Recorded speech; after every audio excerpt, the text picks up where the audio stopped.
మరి తప్పుడు కేసులో వాళ్ళే అప్పటికప్పుడు పెట్టేసి తీసేశారు.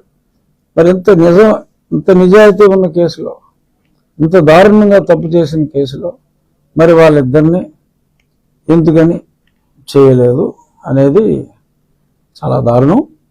ఇక ఈ కేసు ఎలా బుక్ అయింది, అసలు ఒక మనిషి ఆ మధ్యన ఏదో పవన్ కళ్యాణ్ గారి సినిమాలోనే అనుకుంటా మనం చూసాం, ఆయన లారీ కింద యాక్ట్ చేస్తాడు. సినిమా ఏంటది, వకీల్ సాబ్లో అనుకుంటా. ఒకేసారి ఇక్కడ ఇంకో దగ్గర ఎలా ఉన్నావురా, అసలు ఇక్కడి నుంచి అక్కడ రావాలంటే టైం ఎంత పడుతుంది, సూపర్. అలాంటి సీన్ జరిగింది ఇక్కడ. ఇది నేను మీకు చెప్తా. ఇది కోర్టుకి వాళ్ళు సబ్మిట్ చేసిన రిపోర్టే.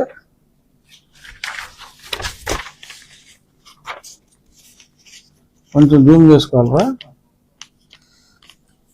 ఇన్ఫర్మేషను ఇక్కడ కంప్లైంట్ ఎవరు లేడు. కంప్లైంట్ ఇచ్చింది సువోమోటోగా పివి సునీల్ కుమార్. పివి సునీల్ కుమార్ ఏం చేశాడంటే, సునీల్ నాయక్ అని ఒక డిఐజీ ఉంటే, ఈ సునీలు అని ఆ సునీల్ని పిలిచి దీని మీద ఈ రాజుగారు వలన ప్రభుత్వం కుప్పకూలిపోయే ప్రమాదం ఉందని నాకు అనిపిస్తోంది, అలాంటి ప్రమాదం ఏమన్నా ఉందా పరిశీలించమ్మా అని చెప్పి 3వ తారీఖు చెప్పాడట పరిశీలించమని. సో పరిశీలించమంటే ఆయన 3వ తారీఖు ముందే ఆయనకి ఏదో చూసి అనుమానం వచ్చి ఉండాలి. ఆయన 3వ తారీఖే కాకుండా ఒక 15 టీవీలు ఏదో చూసి, దానికి ముందు 2వ 3వ చూసి 3 నుంచి 12వ తారీఖు దాకా ఇంకా కొన్ని చూశాడట. చూసి మళ్ళీ ఈ సునీల్ ఆ సునీల్ని సునీలు అని చెప్పి ఈయన రిపోర్ట్ ఇచ్చాడంట 13వ తారీఖు. సో 14వ తారీఖు ఉదయం ఈ ఇన్ఫర్మేషను 9 గంటలకి మళ్ళీ ఈ సునీల్ ఆ సునీల్ ఒకటే ఆఫీసు. సో ఇద్దరు సునీళ్ళు ఉన్న ఆఫీస్కి ఉదయం 9 గంటలకే ఈ రిపోర్టు అందిందంట. అంటే దాని పోలీస్ స్టేషన్ అనే అంటారు. CID head quarters suppose to be police station. కొన్ని టెక్నికల్ పర్పసెస్ కోసం పెట్టుకున్నారు. మామూలుగా సిఐడి అన్న వాళ్ళు అసలు కంప్లైంట్లు తీసుకోరు.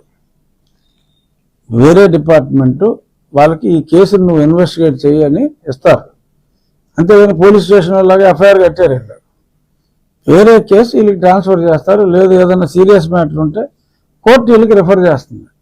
అంతే తప్ప వీళ్ళు వెళ్ళిపోయి నాకు ఇక్కడ ఏదో తేడా కొడుతుందని వెళ్ళిపోవటం కడతాం అనేది 1 in million. ఇవి ఇలాంటి కేసుల్లో, కుట్రపూర్తి కేసుల్లో ఏ పోలీస్ స్టేషన్లో ఇవ్వాలి, ఏ పోలీస్ స్టేషన్లో ఇచ్చినా అలరా అవుతుంది. కాబట్టి ఈ కుట్రలో భాగస్వామి ఇలాంటి పనికిమాలిన పనులు చేయాలంటే అందరూ చేయలేరు, పనికిమాలిన వాళ్ళే చేయగలరు అని అనిపిస్తుంది చూసిన తర్వాత. ఇచ్చేయండి. ఇన్ఫర్మేషన్ రిసీవ్ అయింది 14వ నా బర్త్డే రోజు 21 9 గంటలకి. ముందు చూపెడతా, తర్వాత స్టెప్ బై స్టెప్ తీసుకెళ్దాం. చూపెట్టాలి. ఓకే అయిందా? 9 గంటలకు వస్తే ఈయన 10 గంటలకి ఎఫ్ఐఆర్ అయిపోయింది. రిపోర్ట్ 9 గంటలకు వచ్చింది. నార్మల్గా ఆఫీస్కి సిఐడి ఆఫీస్ రెగ్యులర్ అధికారులు మామూలుగా వచ్చేది 10 గంటలకు వస్తారు. ఆ రోజు 9 గంటలకే ఆయన వచ్చినట్టున్నాడు. ఏంటి ప్రాబ్లమా? 9 గంటలకే మరి ఆయన ఎఫ్ఐఆర్ కట్టేయమంటే ఎఫ్ఐఆర్ 10 గంటలకల్లా అయిపోయింది. ఇప్పుడు ఎనీ ఎఫ్ఐఆర్ అయిన వెంటనే ఫస్ట్ వాళ్ళు చేయవలసింది ఏంటంటే ఒక కాపీ తీసి, ఏంటయ్యా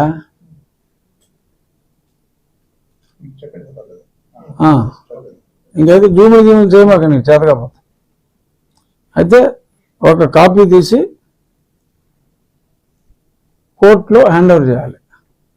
సపోజ్ నైట్ టైం అయితే మ్యాజిస్ట్రేట్ గారు is suppose to be on 24 hours duty. So ప్రతి పోలీస్ స్టేషన్లోని జరిగేది ఏంటంటే ఎఫ్ఐఆర్ కట్టిన వెంటనే ఆ మ్యాజిస్ట్రేట్ ఇంటికి ఒక కాపీ పంపించేస్తారు. ఫండమెంటల్గా వాళ్ళు చేయవలసింది అది. నేను 10 గంటలకు పంపేశానని అన్నాడు, కానీ మేము చేసిన ఎంక్వైరీలో అక్కడ సాయంత్రం వరకు అక్కడ సబ్మిట్ చేయాలి.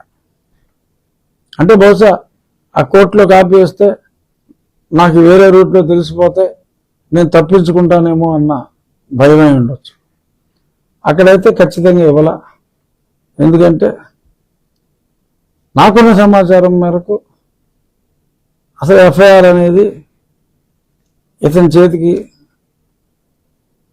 మధ్యాహ్నం వాట్సాప్ ద్వారా చేరినట్టుగా తెలిసింది తప్ప నన్ను అరెస్ట్ చేయడానికి వచ్చిన విజయపాల్ అన్నోడికి అటు చేతిలో ఎఫ్ఐఆర్ లేదు. సరే రేపు తెలిసిపోతుంది, కంప్యూటర్లు అన్నీ చూస్తే తెలిసిపోతాయి ఎన్నింటికి ఎఫ్ఐఆర్ అయిందో ఇవన్నీ. ఇంకా అక్కడ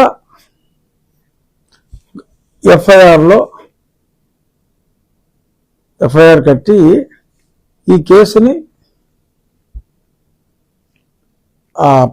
విజయ్ పాల్ అన్న వ్యక్తికి హ్యాండ్ ఓవర్ చేయమంటం జరిగింది. విజయ్ పాల్ అనే వ్యక్తి జనరల్గా ఒకసారి ఒక పర్టికులర్ ఐఓకి ఇచ్చినప్పుడు ఐఓ ఏం చేయాలి అంటే ఆ కంప్లైంట్ ఇచ్చింది సిఐడియే, ఒక సునీల్ ఆఫ్ సిఐడి. ఆ కంప్లైంట్ ఎవడైతే ఇచ్చి రిపోర్ట్ ఇచ్చాడో ఆ రిపోర్ట్ ఇచ్చిన డిఐజీ సునీల్ని ఈ విజయపాల్ అన్నోడు ఫస్ట్ మాట్లాడాలి, ఒక స్టేట్మెంట్ తీసుకోవాలి. అది మస్ట్ మ్యాండేటరీ. ఎఫ్ఐఆర్ కట్టిన వెంటనే నువ్వు అరెస్ట్కి వెళ్ళాలనుకో, ఎవడైతే కంప్లైంట్ డీటెయిల్ రిపోర్ట్ ఇచ్చాడో వాటితోటి ఒకసారి మాట్లాడాలి. సో ఇతనితో మాట్లాడాలి. ఒక సాక్షి తోటి కూడా, అంటే ఇది కరెక్టా కాదా అనే దాని మీద ఒకళ్ళిద్దరు సాక్షులతో కూడా మాట్లాడి తీసుకుంటారు. అది ప్రొసీజర్. సో ఇక్కడ ఆ రోజు తను మాట్లాడాను అని చెప్తున్న ఒక మహానుభావుడి పేరు చెప్తే మీరందరూ గుండె పడిపోతారు. ఆ మహానుభావుడు ఎవడంటే తరచూ ఆయన షూట్ చేసి రూమ్ అని చెప్పి వాడు మారుతూ ఉంటాడు. ఎవడో మోస్ట్ వల్గర్గా మారుతాడు, పోరగడ్డ అనిల్. అంటే నేను చెప్పింది ఈ సముదాయం చూడండి, ఆ క్యారెక్టర్ ఆఫ్ ద పీపుల్ చూడండి.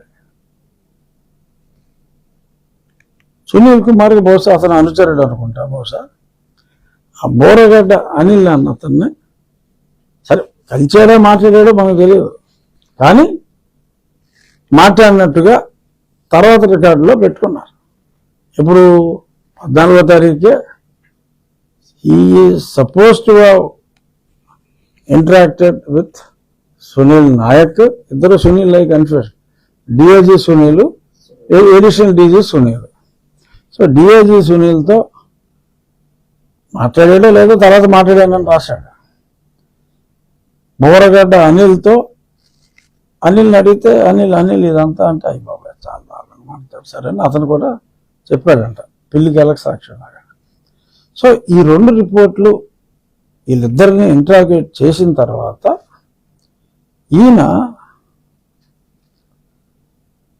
అంటే ఎంత అవుతుంది కనీసం ఇప్పుడు 10 గంటలకు ఎఫ్ఐఆర్ కట్టితే ఇతను ఇక్కడే రెడీగా ఉన్నాడు అనుకో, ఇక్కడే ఉన్నావా నీకు ఇచ్చాను కేసు అని అన్న వెంటనే అనిల్ నువ్వు ఇక్కడే ఉన్నావా, సునీల్ నువ్వు ఇక్కడే ఉన్నావా అని చెప్పి మాట్లాడినా కూడా మీరే చెప్పండి రీజనబుల్గా వాళ్ళిద్దరితోటి ఇంత సీరియస్ కేసు కదా ఎంతసేపు మాట్లాడి ఉండొచ్చు. తీసుకోవాలి సార్, అంటే చాలా తక్కువ టైంలోనే తీసేసుకున్నాడు అనుకున్నా, లీస్ట్. ఎందుకంటే ఇప్పుడు మనం మాట్లాడేది ప్రజలకు అర్థం కావాలి వీళ్ళు ఎంత ఫ్రాడ్ నా కొడుకులు అని. ఓకే 3 hours అనేది అంటే చాలా నీచంగా చేశారని చెప్తున్నాను కాబట్టి ఒక 3 గంటలన్నా పట్టాలి అనేది మామూలుగా అయితే రోజు పడద్ది. 3 గంటలు అనేది చాలా రీజనబుల్గా చెప్పారు. అంటే ఆ 10 గంటలకి అనిల్ సునీల్ పక్కనే ఉన్నా కూడా కనీసం 3 గంటలు అంటే 1 గంట అవ్వాలి. 2:45కి క్యాండిడేట్ మా ఇంట్లో ఉన్నాడు. విజయపాల్ ఎలా వచ్చాడు? ఇది విజయవాడలోనే జరిగినట్టు రాసుకున్నారు.